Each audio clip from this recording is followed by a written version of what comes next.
আজকে তোর জন্য শুটিং এর ব্যবস্থা থাকবে, আমাদের এখানে নায়িকার ব্যবস্থা আছে, তুই জামা কাপড় খুল, ল্যাংটা হোক। তারপরে আমার জামা কাপড় খুলতে নিছিল, ঠিক ওই মুহূর্তে একজন লেডি অফিসার এসে বলছে, কি বলেন স্যার, আজকে কি শুটিং হচ্ছে নাকি? তো বলতেছে হ্যাঁ শুটিং হবে আজকে, তো তোর জন্য সব ধরনের রেডি আছে, আজকে নায়িকারা আসবে, তোর সামনে ল্যাংটা হয়ে ওর সাথে শুটিং করবে, তোকে এক কেস থেকে আরেক কেসে ফাঁসানো হবে।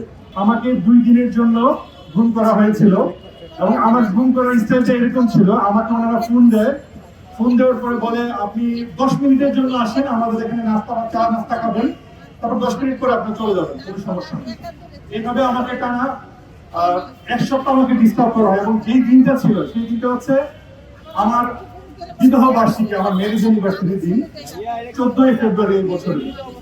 এবং আমার জন্য এবং আমার ওয়াইফ এবং আমার পরিবারের জন্য কিন্তু এতটাই স্পেশাল, আমি আমার ওয়াইফের জন্য আরো 5 মাস আগে তার জন্য একটা লেহেঙ্গা কিনেছিলাম ইন্ডিয়া থেকে, তাকে দিয়ে, সে এতদিন সেটা পরে না, সে চিন্তা করেছে যে ইউনিভার্সিটি অনুষ্ঠানটাতে সে পড়বে।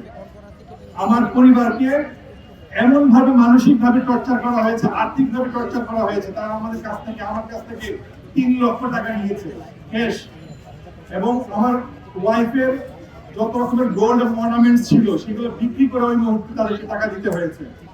এবং আমি আপনাদেরকে নির্দিষ্ট জায়গাটা বলছি, আপনাদের মধ্যে অনেকের ভুল ধারণা থাকতে পারে যে কচুক্ষেত্রের যে 14 তলার যে আয়না ঘর যেটা, এটা মূলত তাদের হেড অফিস, ওইখানে তাদের হেডকোয়ার্টার।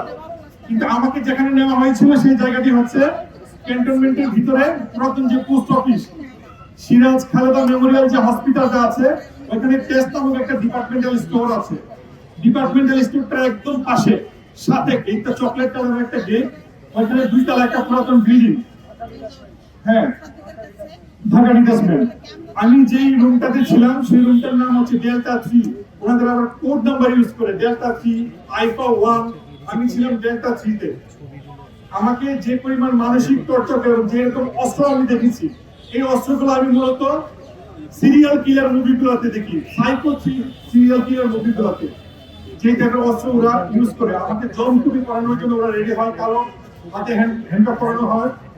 তারপরে আমার পরিবারের, আমার স্ত্রীকে সকাল 11টা থেকে রাত 8টা পর্যন্ত একটু পরে পরে বলে আপনি আপনার বাসা থেকে এই ডিভাইস নিয়ে আসেন, ওই ডিভাইস নিয়ে আসেন। পুরোটার সময় সকাল 11টা থেকে রাত 8টা পর্যন্ত এইভাবে নাজেহাল করা হয়েছে। তারপর আমার পাসপোর্ট, আমার স্ত্রীর পাসপোর্ট 5.5 মাস আটকে রেখেছে, যেটা তারা করতে পারে না হয়তো ভাবে। আমার দোষটা কি ছিল? আমি মাদ্রাসা থেকে দাখিল পাস করেছি, রাজাকারের টেক দিয়েছে আমাকে, আমাকে ইসলামী ছাত্র শিবির জামাতের টেক দেওয়া হয়েছে।